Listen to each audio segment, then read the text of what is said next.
Assalamualaikum warahmatullahi wabarakatuh. Bismillahirrahmanirrahim. Innal hamdalillah nahmaduhu wa nasta'inuhu wa nastaghfiruh wa na'udzu billahi min shururi anfusina wa min sayyiati a'malina may yahdihillahu fala mudilla lahu wa may yudlil fala hadiya lahu wa asyhadu an la ilaha illallah wahdahu la syarika lahu wa asyhadu anna Muhammadan abduhu wa rasuluh. Segala puji hanya bagi Allah, kami memujinya, memohon pertolongan dan ampunan kepadanya. Kami berlindung kepada Allah dari kejahatan diri-diri kami dan teruknya amal perbuatan kami. Barang siapa yang Allah beri petunjuk, maka tidak ada yang dapat menyesatkannya, dan barang siapa Allah sesatkan, maka tidak ada yang dapat memberinya petunjuk. Saya bersaksi bahawa tiada ilah yang berhak diibadahi dengan benar kecuali Allah semata. Tidak ada sekutu bagi Allah baginya, dan saya bersaksi bahawa Nabi Muhammad sallallahu alaihi wasallam adalah hamba dan rasulnya. A'udzubillahi minasyaitonirrajim. Ya ayyuhallazina amanu taqullaha haqqa tuqatih wa la tamutunna illa wa antum muslimun. Wa antum muslimun. Wahai orang-orang yang beriman, bertakwalah kepada Allah dengan sebenar-benar takwa kepadanya. Dan janganlah kamu mati, janganlah kita matilah kecuali dalam keadaan muslim.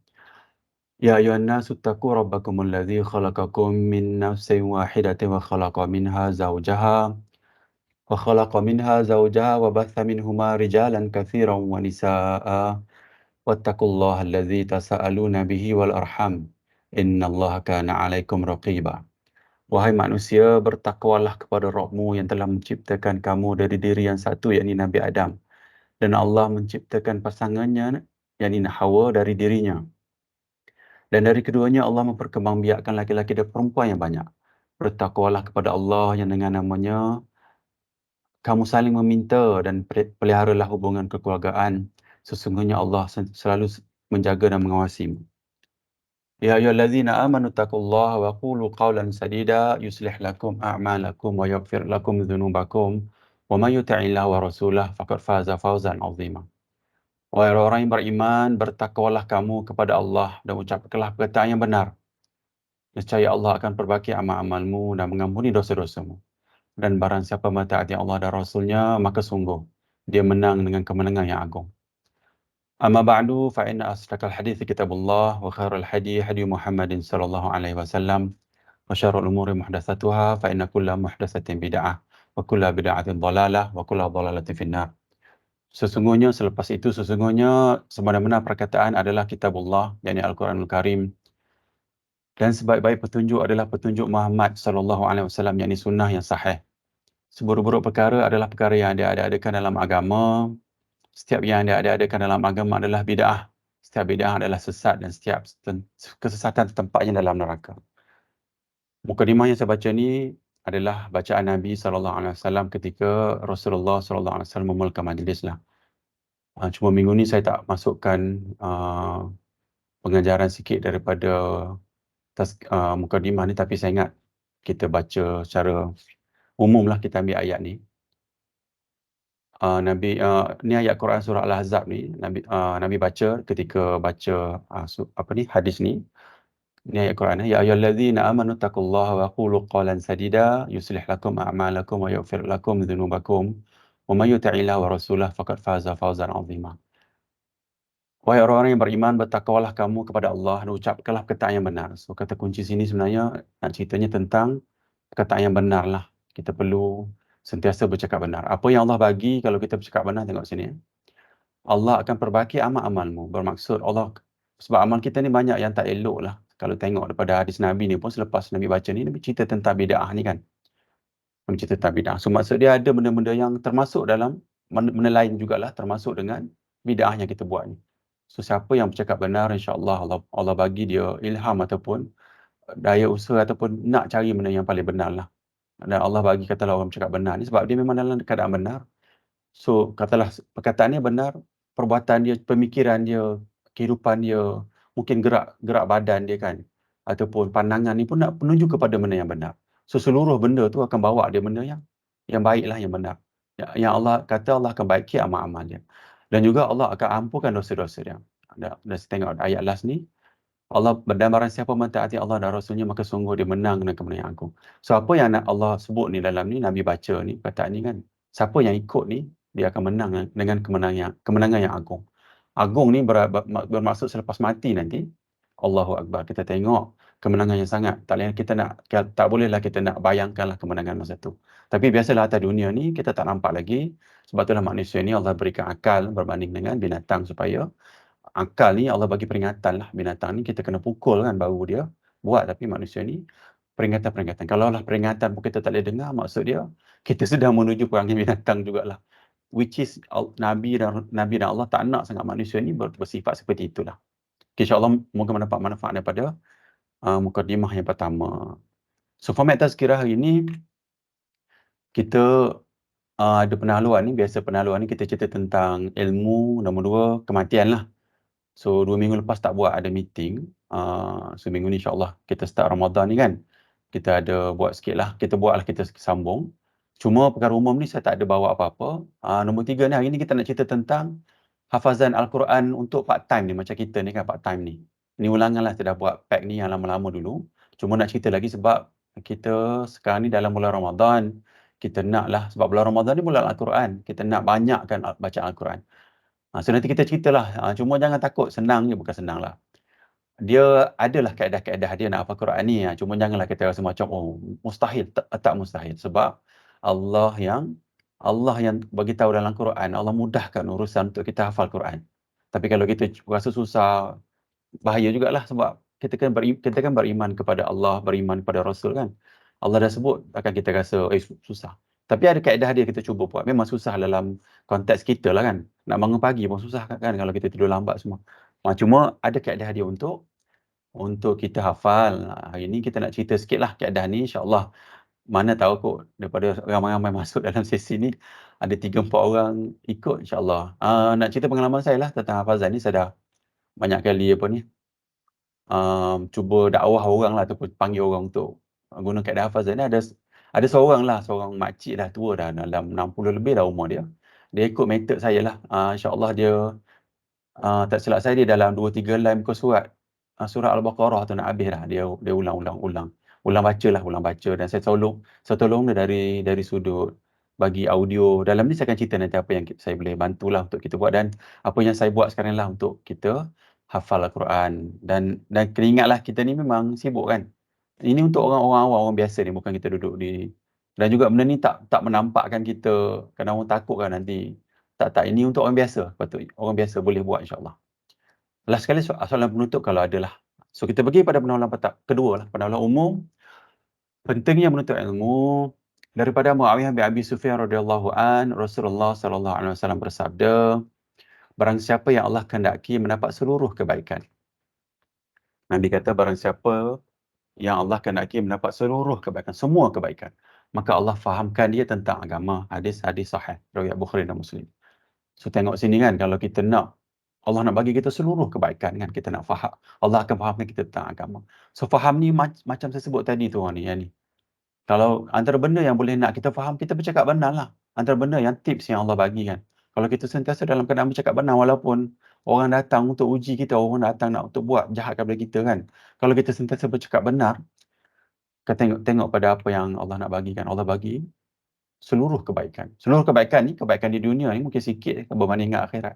So kebaikan yang paling besar, mungkin 99% kebaikan kita ada dalam kehidupan kita lah. Kehidupan di dunia dan juga kehidupan selepas mati nanti.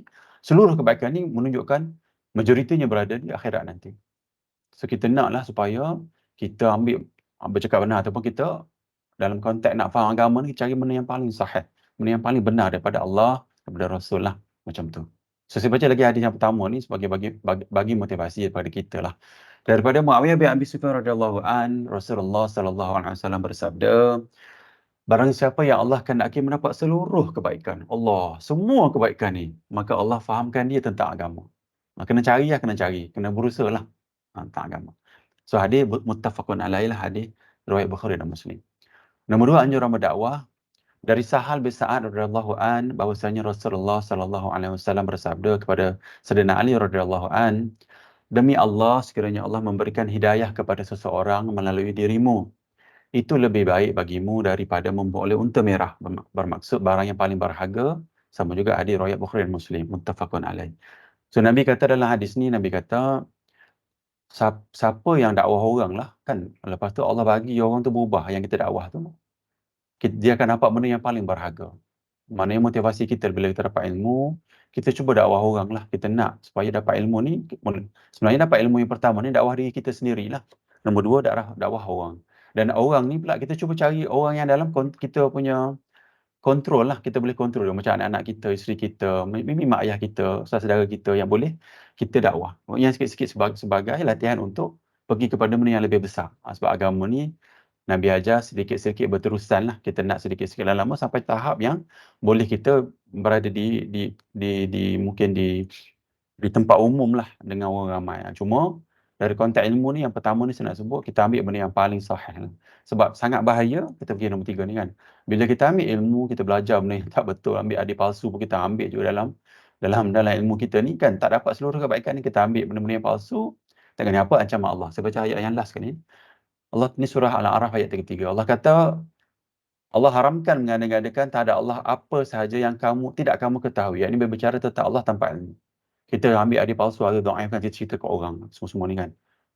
Ancaman dia kalau tengok sini, Syekh Abdul Aziz bin Abdullah bin Baz ni kata, berbicara tentang Allah tanpa ilmu termasuk perkara yang terbesar apa yang diharamkan oleh Allah. Tengok ayat atas ni, syirik duduk dia, maknanya syirik ni kurangnya implikasi dia. Maknanya impact syirik ni lebih rendah daripada orang yang cerita benda agama ni tapi tak ada ilmu. Tu bahayanya kalau orang belajar ilmu yang tidak sahih ni, tiba-tiba dia mengajar orang, saya ni dalam konteks ni, hari ni sebenarnya, takut ni apa yang kita nak beritahu orang, tapi saya letak semua hadis-hadis kat sini. Cuma bila daripada ingatan saya tu, mungkin ada sikit lah yang dhaif ke apa. Saya tak, daripada kekuatan ingatan saja. Cuma yang lain tu saya akan ambil yang sahih. Saya akan letak benda yang sahih kat dalam ni. Sebab saya takut ancaman Allah daripada ayat ni. Sangat-sangat takut sebab lebih teruk daripada syirik. So, daripada mukadimah kedua ni, pertama kita cubalah cari ilmu sebab Allah kata, Nabi kata, Allah bagi seluruh kebaikan kepada kita. Cubalah dengan orang dekat-dekat kita kena mujahadah sikitlah, lawan sikit nafsu kan. Dan cari benda yang sahih. Benda yang sahih ni cari daripada ustaz-ustaz yang selalu sebut hadis yang sahih, dan juga dia akan sebut. Selalunya ustaz yang saya cari yang ustaz yang memang dia ambil, dia akan sebut ada ni dhaif, ada ni sahih, dan bila dhaif dia pun dia cerita. Dia akan cerita kenapa dhaif. Dan juga the best kita ambil ustaz-ustaz yang ada PhD hadis ataupun ada master hadis yang, ataupun memang dalam aliran hadis yang senang lah. Sebab hadis ni yang kalau rakan-rakan nantilah kita buat ulangan sesi tu lah. Saya ada satu pad presentation slide tu yang saya buat untuk cerita tentang kenapa berlakunya perbandingan pendapat. Kenapa banyak khilaf. Yang terbesar khilaf ni sebenarnya daripada hadis dhaif, palsu dan juga sahih. Macam tu. Yang tu yang banyak. Sebab orang agama ni dia nak benda agama, dia akan pergi pada hadis. Al-Quran ni memang dah terjaga, cuma tafsiran Quran tu datang daripada hadis kan. Nombor dua, kita bila dah faham agama, kita dakwah manusia lah, dakwah orang, dakwah diri sendirilah. Nombor tiga, ingat ada border dia, ada sempadan yang tak boleh kita langkah. Okay, insyaAllah untuk mukadimah pertama ni tentang ilmu, insyaAllah dapatlah kot. Dapat ambil intibah lah insyaAllah. Nombor dua, kita nak cerita tentang menuju ke kematian, kebijaksanaan lah. Orang yang paling cerdik lah orang yang bersedia lah bawa bekal untuk mati kan. Kita bekal hari ni mungkin kita kerja selama sebulan kan, dapat gaji kan. Itu yang short term, sangat-sangat short term lah. Every month dapat gaji. Tapi yang ni bekal untuk kita hidup secara infinity. Maknanya lepas meninggal nanti dah tak ada dah ruang untuk kita kembali, untuk kita buat berpahala, tak ada dah. Masa tu memang kalau tengok Quran tu memang takutlah sikit, sebab Allah cerita ada orang terbeliak mata kan, orang nak balik kembali kepada dunia sebab nak baiki amal-amal dia macam-macam kan. So hari ini kita nak bagi bukan promosi lah, bagi motivasi untuk diri saya juga dan rakan-rakan yang lain supaya kita sentiasa ingat mati. Bila baca hadis-hadis dan kita ada sesi ni, terbangun tengah malam kan, Allah takut mati ya Allah, dan kita pun istighfar lah. Ataupun ya Allah, mak pun dah tua, Allah ayah pun dah tua. Kita pun minta ampun kepada dia kan. Tengok anak kita yang kecil kan, Allah. Ataupun ada anak kita yang sakit ke, yang Allah bagi sedikit kekurangan, kita tengok Allah. Kita doa kepada dia supaya dah kita ingat Allah, mati Allah, kalau saya mati nanti Allah jagalah anak saya. So maksud dia macam tu, supaya peringatan kematian ni biar lekat daripada dalam jiwa kita ni, dan kita sentiasa ingat mati. Dan secara tak langsung sebenarnya bila kita ingat mati ni, akhlak kita pun akan pergi kepada tu, menjurus kepada mengingati kematian. Dan kita pun jadi yalah, kita takut untuk zalimi orang, kita takut untuk kacau orang, kita buat benda-benda yang Nabi nak, yang sahih lah apa yang Nabi nak. Jaga akhlak kita, macam itulah sepatutnya. Dari sesi ni untuk menuju kebijaksanaan ni, mengingati mati ni, itulah dia punya insya-Allah objektif dia lah, supaya bagi kita peringatan-peringatan setiap minggu lah supaya kita ingat mati. Kan banyak orang meninggal, kita tengok tiap hari ada kan, berita-berita kematian.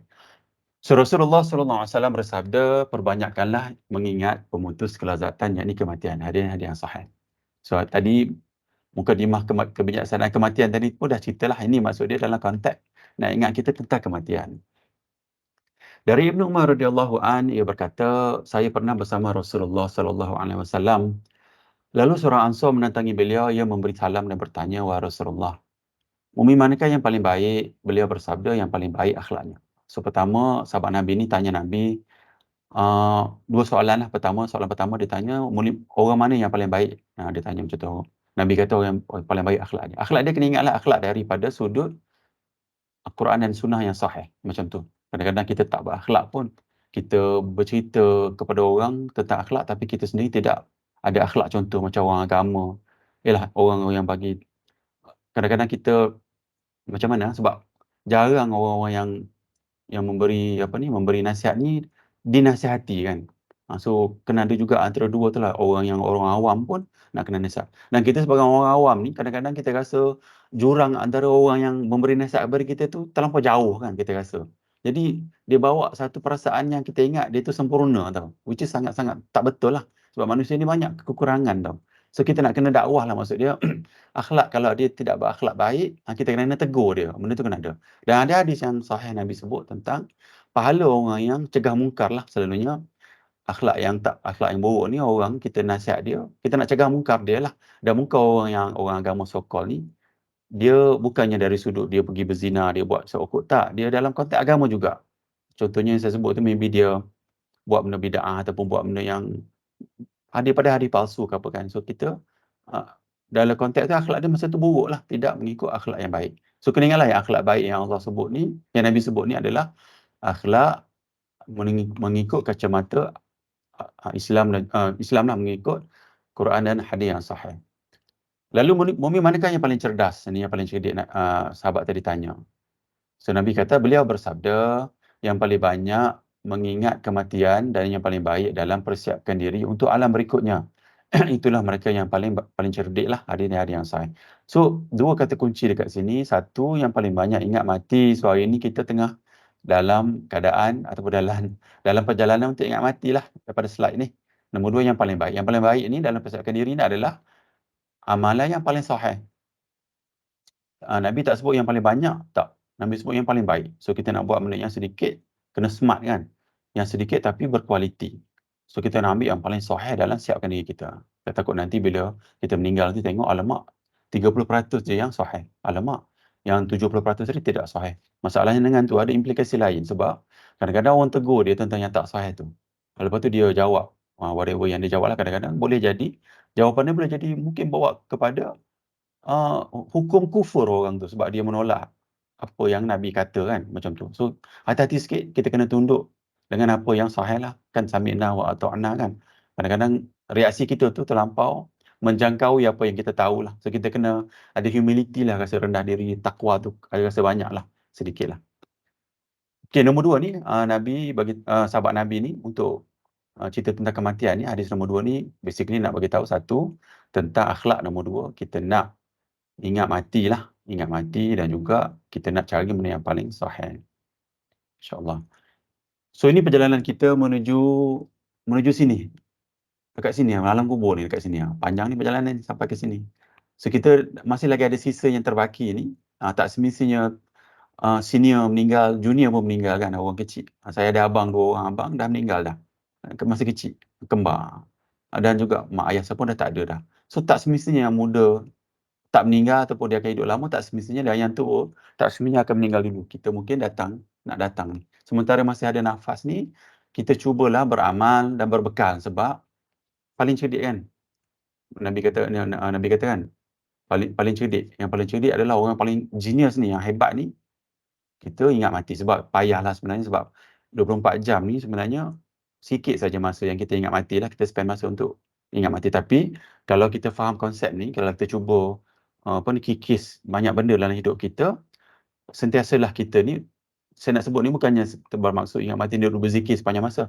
Interaksi kita dengan rakan, interaksi kita dengan alam sekitar, dengan binatang semua kan, berbezalah akhlak kita kalau kita sentiasa ingat mati. So kita berada di sini, insyaAllah, bukan insyaAllah, dan semua insyaAllah ni macam ya tak ya kan. Maknanya semua orang akan meninggal dunia. Kita nak bersiap sedialah untuk kita lah sebelum kita menuju ke alam kubur. Dan perjalanan panjang ni, kita nak ke sini, target kita setiap minggu ni supaya kita nak set target kita ke sinilah, ke syurga. Dan bukan sahaja kita nak anak-anak kita nak mak kita, ayah kita, keturunan kita daripada yang di atas dan juga di bawah, semua menuju ke syurga insyaAllah. Okey. Hal umum kalau ada saya tak buat apa-apa. Kita ada 40 minit ni saya nak cerita berkenaan dengan hafal Quran ni. Kalau ada rakan-rakan nak masuk, boleh masuk. Saya pause dalam 2-3 saat.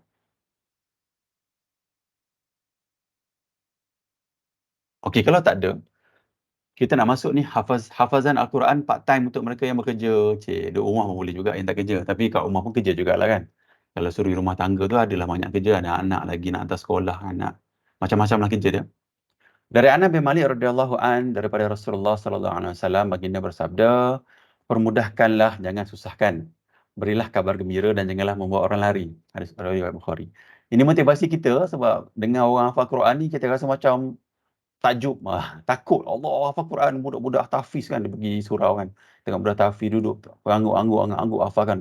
Kita rasa payahnya lah, kita rasa kan.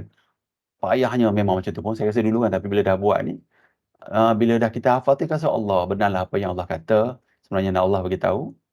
Ni Allah sebut dalam Quran ni, jaminan Allah boleh hafal. Jaminan Allah sebenarnya boleh hafal. Sebut dalam surah Al-Qamar ni, saya baca ayat-ayat dia kan.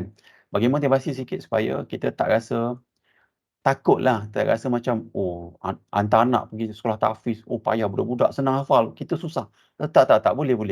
Sebab kalau tengok pada saya baca dalam kitab Syiar An-Nubala, tak silap saya nama kitab tu. Sayyidina Umar Al-Khattab, dia kata dia ambil masa 12 tahun rasanya. 8 ke 12 tahun macam tu untuk hafal surah Al-Baqarah. Sahabat Nabi pun panjang masa kan. Yalah, Sayyidina Umar dah berumur lah. Macam kita lah kan masa tu kan, umur. Macam saya lah. Rakan-rakan ada yang muda-muda lagi. Macam saya lah, umur dah berumur. Kita baru nak hafal Quran kan. Boleh je maksud dia. Maksud dia boleh je. Tak mustahil. Kan kita cuba. Dan Allah kata dalam surah Al-Qamar ni, Allah kata tengok kan. Dan sesungguhnya kami telah memudahkan Al-Quran untuk pelajaran. Jadi kita nak hafal lah, Allah dah mudahkan kita. Dan maka adakah orang yang mengambil pelajaran, kan? Kita nak mudahkanlah, kita tak mau lagi. Dan sesungguhnya kami telah memudahkan Al-Quran. Allah kata lagi, kami yang memudahkan Al-Quran. Allah yang bagi kan. Kita beriman kepada Allah. Mudahlah maksud dia. Dan untuk pelajaran, adakah orang yang mengambil pelajaran?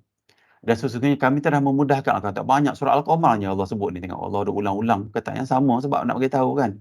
Macam sebab analogi mak kita kan bagi tahu jangan sokok. Ataupun jangan kawan dengan orang tu. Tiap hari dia sebut kan. Sebab benda tu yang paling susah. Ataupun dia nak suruh anak kita ni, ataupun dia nak ingatkan lah benda tu memang boleh buat ataupun ancamannya sangat teruk. Maknanya besarlah maksud dia.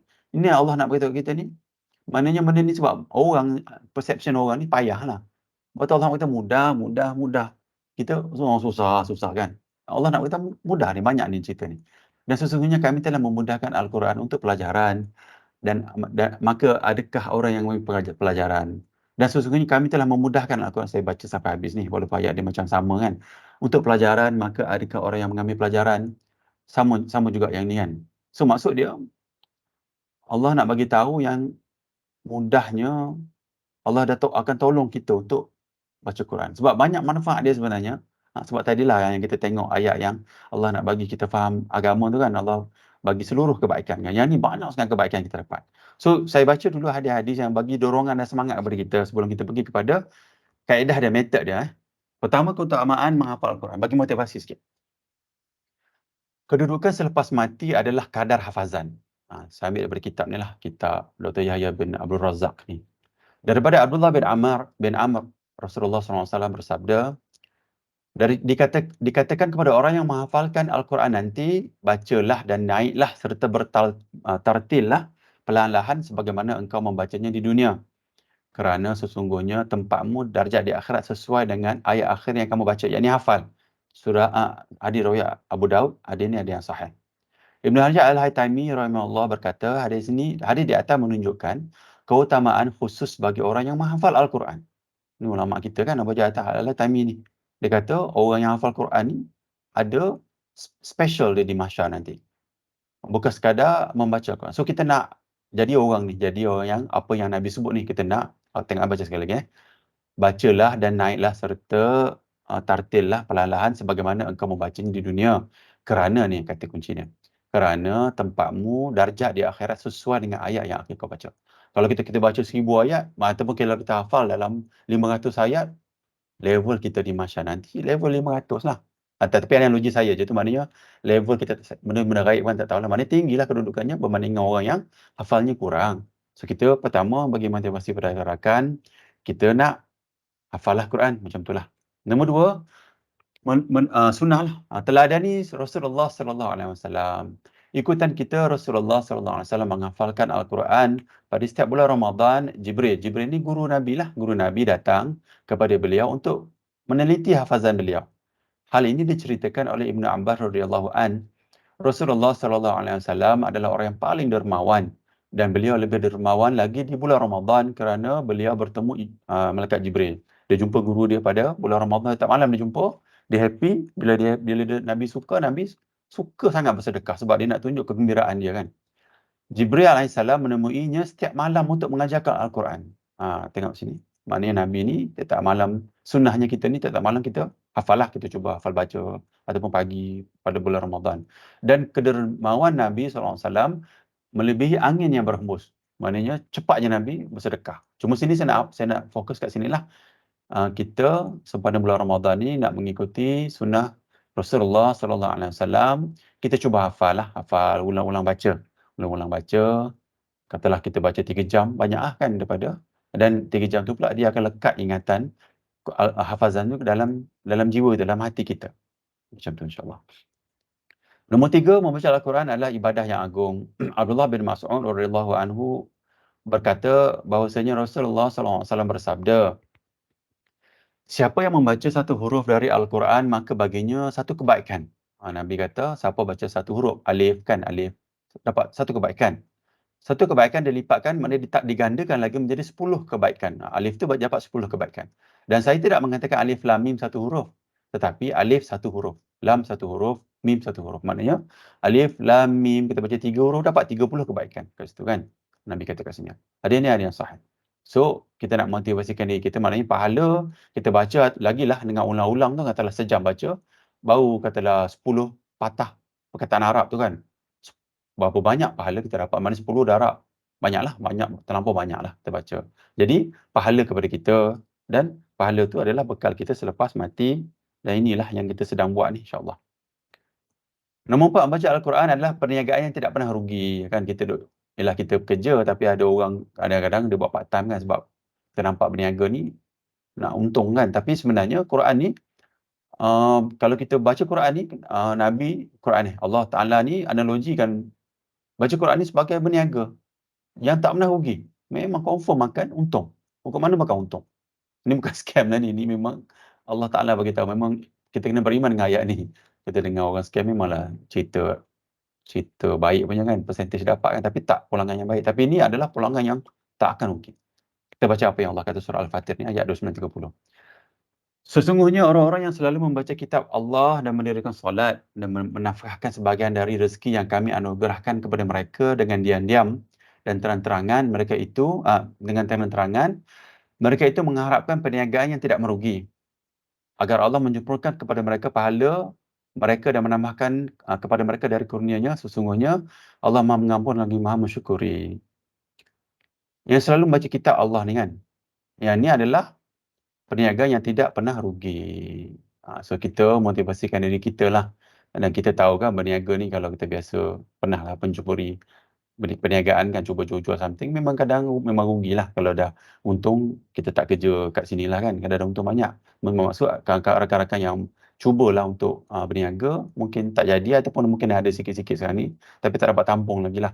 Cuma nak bagi tahunya, bila baca Quran ni memang tak akan rugi dan keuntungan dia kita akan ambil even atas dunia lagi, tapi yang terbesarnya adalah selepas mati nanti. Okey, ini saya ambil daripada kitab ni, dalam kitab ni penulis tulislah, tafsir dia ada ni kalau ikut ayat ni daripada tafsir Al-Qurtubi ni dia sebut minimum ayat untuk dihafal, minimum ayat untuk dihafal lah, untuk kita lah. Seluruh Al-Quran tu harus dihafal, wajib dihafal kalau ikut ni. Tapi ada banyak option lah kat sini kita baca sebagai motivasi kita. Kerana Allah Subhanahu Wa Taala memudahkan Al-Quran itu untuk para hamba-Nya dan ini dikatakan ad-dahab. Yang wajib dihafal adalah sepertiga Al-Quran. Ini riwayat daripada Jubair. Yang wajib dihafal adalah 200 ayat. Ini mendapat As-Suddi.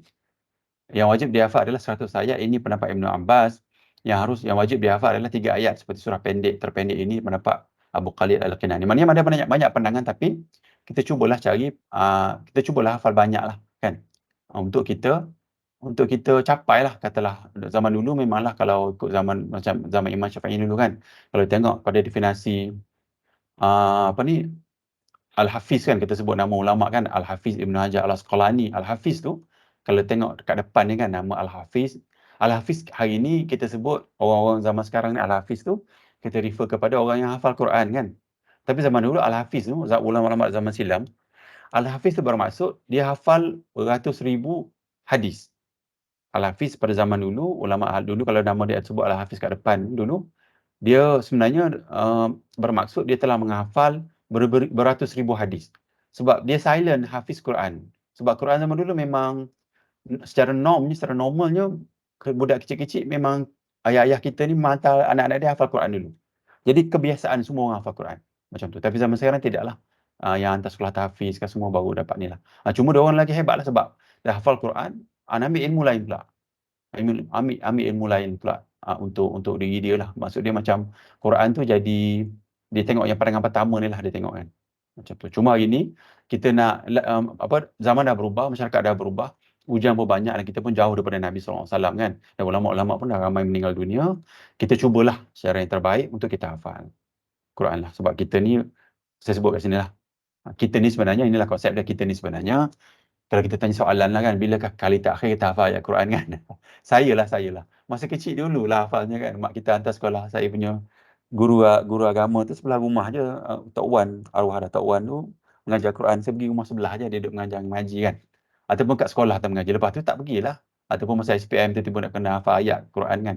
Hafal lah. Itu pun awal-awal asalnya memang bukan ikhlas pun, memang sebab nak ambil exam. Sama juga masa kecil dulu kan. Kalau tanya soalan lain, bilakah kali terakhir kita hafal Al-Quran? Masa kecil lah. Kita dipaksa oleh ayah ibu untuk kelas mengaji dan sekolah. Hafazan tu sampai hari ini lekat di hati. Contoh surah Al-Fatihah. Surah-surah kecil lain kan mak ayah kita lah. Motivasi dia sebenarnya kena paksa. Dah hari ni kita cuba. Tapi paksa ni bukannya sampai kita kena rotan diri sini. Taklah maksud dia paksa ni. Kena mujahadah lah, lawan lah sikit-sikit. Lama-lama dapatlah insyaAllah. Cuma daripada sini saya nak sebut sikit tentang mak ayah kita ni. Saya nak sebut. Kadang-kadang kita lupa kan. Tak lupalah maksud dia kadang-kadang kita salah faham tentang konsep. Tengoklah mak ayah kita ni kan ayat Quran masa kecil yang kita hafal hari ni pun mereka yang dia orang yang suruh kita belajar kan. Tengok besarnya dia orang punya apa ni jasa budi kepada kita sampai Nabi sebut kan. Nabi sebut dalam hadis ni, Nabi sebut daripada Jabir bin Abdullah, ada seorang berkata kepada Rasulullah sallallahu alaihi wasallam, wahai Rasulullah, sesungguhnya saya memiliki harta dan anak, namun ayah saya nak ambil habis harta saya, nak ambil semua harta saya. Orang ni mengadu kepada Nabi. Dia kata saya ada duit lah. Dan anak pun saya ada rezeki kan, saya ada duit banyak, harta banyak. Tapi ayah saya ni nak ambil semua harta saya. Nabi bersabda, engkau dan semua hartamu adalah milik ayahmu. Ada yang sahih. So Nabi kata, saya ulang lagi, kamu dan semua hartamu adalah milik ayahmu. So ulang sekali lagi kan. Kamu dan semua hartamu adalah milik ayahmu. So Nabi kata semua. Tengoklah. Kita tengok sini kan. Dah Nabi kata tengok. Kita hafal Fatihah pun ayah mak kita punya suruhan kan. Menunjukkan memang betul pun Nabi kata ni. Semua yang kita ada ni sebenarnya dah besar ni memanglah kita kerek kan, dah belajar pergi masuk universiti. Tapi masa nak develop karakter, nak belajar benda-benda yang asas dulu kan, sampai hari ni pun kita tak tambah bacaan hafazan Quran ni. Semua daripada mak ayah kita.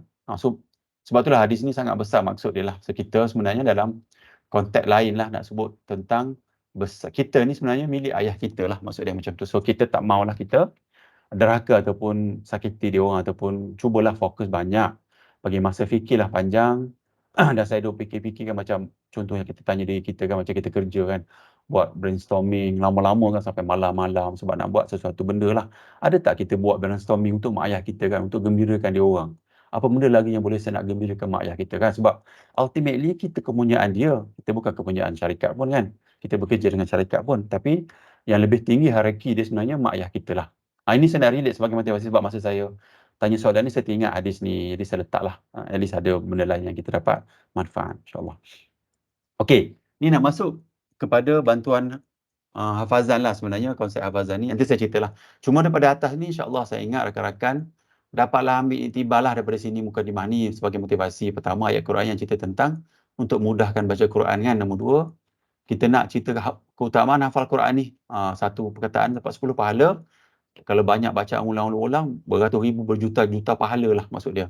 Nombor tiga pula kat sini, masa bulan Ramadan ni memang Nabi dengan guru dia sentiasa duduk hafal lah, baca dan guru dia baca dengar. Dan saya pun dulu, masa saya duduk hafal Quran, saya tak hafal semua Quran lah, tapi saya hafal sikit je surah Al-Baqarah tu sikit, tapi bolehlah guna kaedah ni. Dan bila saya jumpa atuk saya pun baca dengan dia lah, dia pun betulkan bacaan saya lah. Dan kita ni sebenarnya carilah rakan-rakan mana-mana yang boleh betulkan bacaan. Tapi yang paling penting kita nak hafal dulu. Hafal, kita dengar, sebab dalam kaedah saya nanti saya nak tunjuk, kita ambil daripada bacaan qori yang dah memang establish lah. So qori tu baca, kita ikut bacaan dia. So insyaAllah bacaan dia tu betul lah, kita pun ikut bacaan dia yang betul lah. So kita jumpa orang lain untuk kita betulkan lah. Tapi insyaAllah betul lah bacaan tu. Nombor tiga ni Nabi kata, nombor tiga ni 10 pahala tadi. Nombor 4 ni perniagaan yang tak rugi. So kita naklah baca Quran sebagai perniagaan tak rugi. Satu lagi yang saya miss out tadi, mana yang ni darjat di akhirat ni. Kita nak hafazan kita ni menunjukkan darjat kita selepas mati kan. Kita pun dah tunjuk kita punya objektif utama kan. Orang yang paling cerdik adalah orang yang ingat mati. Dan ingatlah benda ni dalam kematian ni, bila dalam di mahsyar nanti, lagi banyak hafazan kita kan, lagi tinggi kedudukan kita. So kita naklah motivasikan diri kita ni hafal banyak-banyak, macam tu lah. Okey, kita pergi kepada kaedah ni. Okey. Actually konsep dia, sebelum masuk ni saya tak ada pula cerita tentang konsep hafazan. Hafazan ni sebenarnya konsep dia, kita baca satu ayat Quran, katalah satu baris lah ayat Quran sehingga tanda mati tu kan. Kita baca dan kita pecahkan perkataan tu sebab kita nak ulang. Kita ulang, katalah kita ulang seluruh ayat. Tapi kalau saya selalu buat, kalau tak boleh ulang seluruh ayat, sebab pertama saya akan baca banyak-banyak satu seluruh ayat. Sebagai contoh dulu, ambil ayat ni lah. Ayat surah Al-Baqarah ayat 206 ni kan. Saya ambil satu ayat ni sampai kat lakum ni, kutiba alaikumul qitalu wa huwa kurhul lakum ni. Katalah saya tak familiar dengan ayat yang pertama ni, kutiba alaikumul qital. Saya akan baca ayat ni ulang. Kutiba alaikumul qital banyak-banyak. Dan saya gunakan audio, saya akan rakam dan saya akan buat ulang rakaman tu. Nanti saya akan tunjuk, even saya ada video lah nak tunjuk yang macam mana saya buat lah. Dan bila kita ulang banyak-banyak, dia akan melekat dalam jiwa kita. Lepas tu kita pergi kepada ayat kedua pula. Ni cerita konsep dulu. Wa huwa kurhun lakum. Dan saya baca banyak-banyak. Bila sampai saya hafal dan saya tak tengok musyaf dan saya boleh baca lama, mungkin dalam 3-4 jam lah. Mungkin dalam 2 hari. Sebab kita ambil masa sehari, mungkin ambil setengah jam kan. Petang setengah jam. Lepas tu bulan puasa ni mungkin pagi lama sikit kan. Lepas tu besok kita dengar lagi. Dan ni kita cantumkan bacaan dia. Kutiba alaikumul qitalu wa huwa kurhun lakum ni kita cantum. Sama juga kita buat bila dah hafal, kita pergi ayat nombor 2 pula. Wa asa pula lepas tu.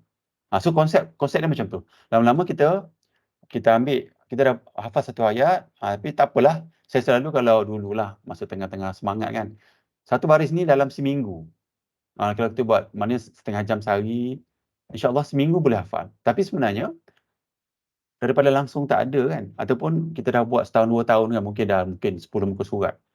Sampai hari ni kita ingat lagi ayat tu. Dan melekatlah dalam jiwa kita tu. Kan? Daripada macam ni, daripada kita baca ayat, contoh surah Yasin kan, kita dah baca. Sebab kaedah dia kaedah yang salah. Kita baca surah Yasin pada setiap malam Jumaat tu kan, atau hari Jumaat yang orang yang selalu kita baca daripada kecil sampai ke besar ni kan. Kalau kita tanya berapa orang hafal surah Yasin? Tak ada sangatlah ada yang hafal yang kuat ingatan. Tapi secara umum manusia ni, tak hafal lah. Kita boleh baca tapi kita tengok juga mushaf. Sebab bacaan surah Yasin yang panjang sampai habis tu bukannya kaedah untuk hafalan. Dia kaedah untuk baca. Hafalan ni bila kita baca sikit potong, insya-Allah kita boleh melekat So kita pergi pada tadi konsep lah saya nak tunjuk secara umum. So ni macam ni method ni kita buat lah. Satu kita kena ada satu alat bantuan untuk menghafal lah. Pertama saya guna phone lah. Saya pun naik motor, naik kereta, saya guna phone. Lepas tu download lah apps Al-Quran ni. Download app Al-Quran mana-mana boleh. Lepas tu cari qari yang kita suka. Saya suka Syekh apa nama dia? Abu Bakar Syatri. Saya suka dengar Abu Bakar Syatri. Ni Abu Bakar Syatri ni. Kat atas ni. Saya ambil Abu Bakar Syatri sebab dia baca laju. Saya pun cakap laju, dengar pun laju jadi sesuai lah. Cuma ada seorang kakak makcik tu, dia guna apa ni, qari yang lain lah. Saya guna qari dia punya lah. Supaya dia senang baca dan bagi motivasi bila dia nak ulang-ulang baca tu lah. Nombor 4, kita ambil, download lah surah ni. Kita ambil download surah tu. Nombor 5, download juga terjemahan sebab nanti kita nak tengok terjemahan juga sebab kita ambil pendek-pendek tu secara tak langsung kita nak juga tengok terjemahannya. Lepas tu baca ikut apps lah, ulang baca. Tapi ulang baca ni sebab apps ni dia baca panjang kan. Memang boleh ulang pun kat sini ada apps yang boleh ulang, cuma dia akan baca panjang. Jadi kita susah nak hafal. Lepas tu nombor 7 ni ada kita pakai headphone lah ataupun saya pakai yang wireless headphone ni. Cuma nombor 6 ni saya bantu lagi dengan sebelum tu kita ambil juga Al-Quran per kata ni kalau boleh. Sebab kita nak, kalau kita potong-potong ni kan, diwajibkan atas kamu kutiba alaikumul qital, berperang ni kan. Kutiba alaikumul qital, kutiba alaikumul qital. So kita ulang-ulang ayat ni, kita pun tahulah kutiba alaikumul qital ni maksud dia, diwajibkan atas kamu berperang. Macam itulah. Ni alat ni, satu lagi alat bantu untuk menghafal ni, saya pakai Telegram desktop ni, Telegram ni, untuk bantu yang ni. Sebab saya nak pecahkan. So yang ni nanti, bila saya dah pecahkan, saya letak kat sini. Cuma, saya ada apps lah, saya guna personal PC yang MP3 cutter. Saya akan potong daripada MP3 yang saya download ayat ni. Saya akan potong-potongkan dia. Kalau tengok sini kan, saya download apps ni, Telegram, dalam handphone dan laptop. Yang ni boleh letak dalam handphone kita kan, laptop. Office dah tak boleh guna kan. Kita letak dalam handphone kita lah. Lepas tu, pecah ayat ni macam ni, saya pecahkan ni ayat 15. Pecah ayat untuk bantu ulang. Saya dengar dan baca. Yang ni kalau lah rakan-rakan kata ada nak hafal Quran, hafal mana-mana surah lah, surah Al-Mulk ke apa kan. Boleh, nanti saya buat grup. Kalau ada nak, saya akan cuba pecahkan lah, pecah. Nanti rakan-rakan boleh ulang baca. Cuma saya akan tunjuk kaedah dia apa yang saya buat lah, supaya kawan-kawan boleh ambil manfaat lah kat sini. Lepas tu dengar dan baca, ulang 20 kali ke macam. Sebab yang pertama ni kita nak suruh baca ni biar kita fluent lah.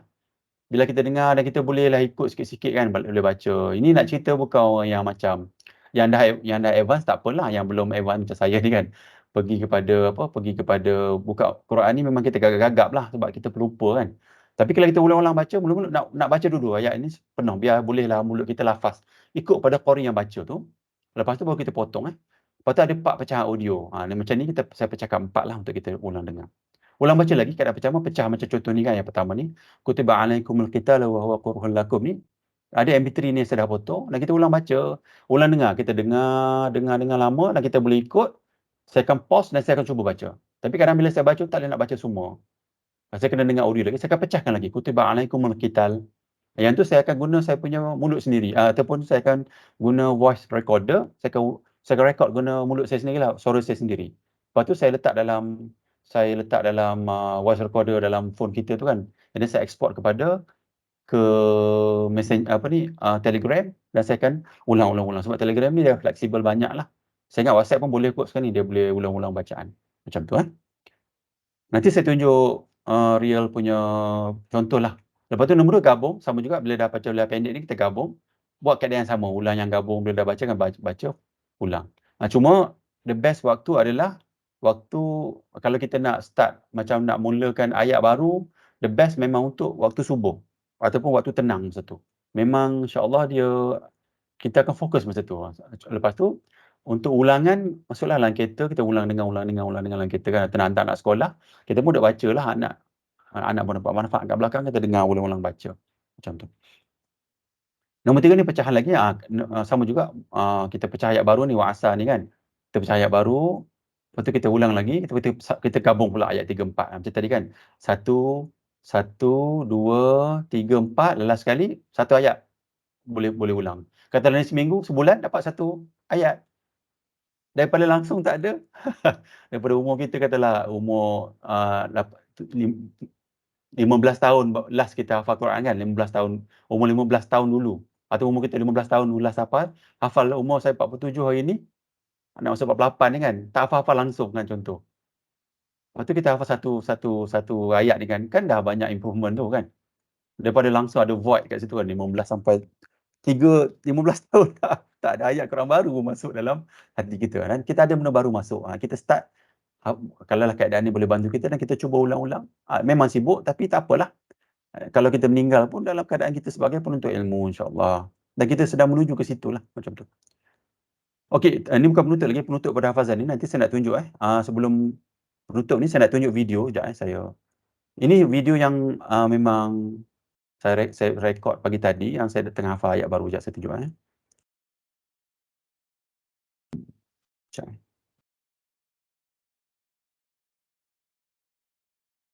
Jap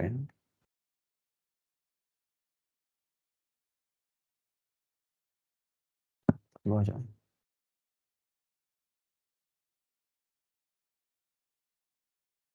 Kita keluar jap ni. Sekejap Terkeluar pula yang saya tengah nak rekod ni. Share. Okey. Nampak? Abang Selari nampak abang? Nampak abang? Nampak. Okey, baik. Nanti saya nak, so video ni, nak tunjuknya, kejap saya pasang ni. So ni ayat yang saya tengah, dalam usaha untuk hafal lah. Ayat ni kalau tengok surah Al-Baqarah tu muka surat kedua sebelum masuk surah Ali Imran. Ni ayat yang terpanjang lah dalam Quran kan ni, ayat pasal hutang ni. Siapa yang berhutang ni? Satu muka surat Allah Ta'ala letak sebagai hutang ni, ayat hutang ni. So atas ni saya dah hafal dah ni, sama juga saya buat method tu, saya dah hafal sampai dekat, ini yang ayat saya pecahkan dua lah, saya dah hafal yang atas ni. So second hafazan ni saya nak baca fa in lam yakuna rajulaini fa rajulun wa imra'atani sampai habis. So saya tak hafal lagi yang warna biru ni, saya tengah baru nak hafal. So ayat fa in lam yakum ni, fa in lam yakun ni saya dah hafal sikit. Cuma yang ayat baru ni saya tengah nak hafal. So saya play dia punya video. So ni dalam Telegram yang saya punya personal lah, seorang-seorang dalam ni, dan saya letak dia punya audio. Saya tunjuk macam mana saya buat. Kalau tak dengar suara beritahu. Ni belum lagi, nanti saya tunjuk. Okey, ni MP3 kata dalam saya punya personal PC. So ayat Quran ni saya ambil, saya dah pecahkan sikit ni daripada fail lam yakun ni. Saya ambil kat sini.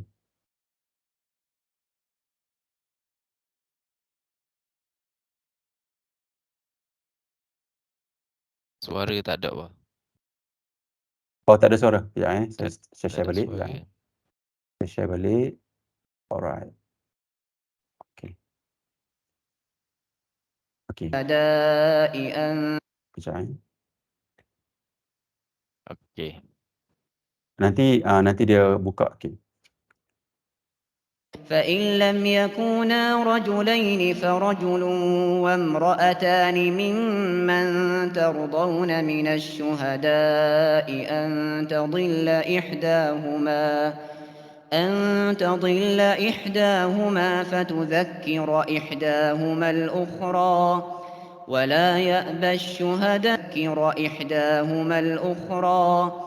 ولا يأبى الشهداء إذا ما دعوا ولا تسأموا أن تكتبوه صغيرا أو كبيرا إلى أجله ذلكم ولا تسأموا أن تكتبوه صغيرا أو كبيرا إلى أجله. Okey, so tu ayat yang saya tengah nak hafal tu, saya dah potong daripada MP3 ni kan.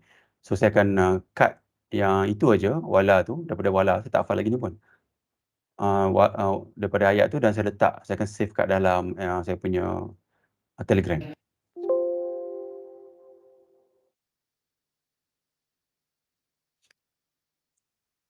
ولا تسأموا أن تكتبوه صغيرا أو كبيرا إلى أجله ولا So تسأموا Telegram ni dia boleh buat ulang lah, kita boleh ada dia ada function kat atas tu, kita boleh ulang satu ayat, nak ulang semua ayat pun boleh. So saya boleh dengar je lah, macam contoh saya naik motor ke apa kan, naik kereta ke, kita dengar je ayat ni, أن ulang-ulang. تكتبوه صغيرا أو كبيرا إلى أجله Lepas tu nak beritahunya, ayat tu panjang, pagi tadi saya dah baca-baca, susah nak baca sampai habis, jadi saya pecahkan ayat tu guna suara saya sendirilah, tapi suara tak sedap pun. Boleh dengar lah, saya bagi contoh kat atas ni. Wala تسأموا أن تكتبوا ولا تسأموا أن تكتبوا ولا تسأموا أن تكتبوا ولا تسأموا أن تكتبوا. Okey, so ayat yang pendek tu saya akan ulang-ulang lah sebab saya ingat dalam masa kalau kita duk baca dalam 10 minit kita akan ingat lah yang pendek tu kan. Dan saya akan pecahkan lagi ayat yang selepas tu. Ni saya akan gabung lah.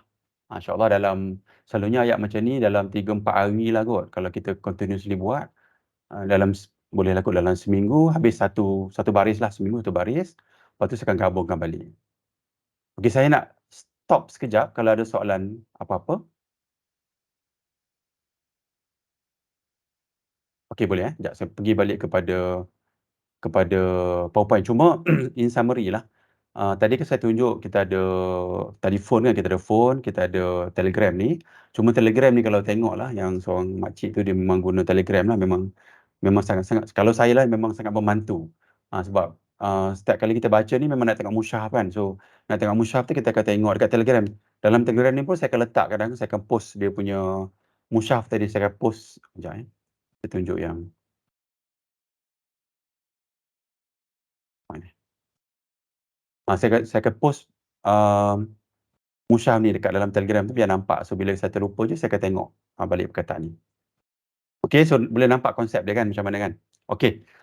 Kalau tak ada soalan apa-apa, then nanti kalau rakan-rakan ada surah yang nak hafal ke boleh letak dalam chat lah, nanti saya cuba letak dalam Telegram, lepas tu saya bagi link lah, nanti klik je link tu boleh masuk direct terus dalam tu. Okay, saya sambung lagi, ada dalam 8 minit lagi.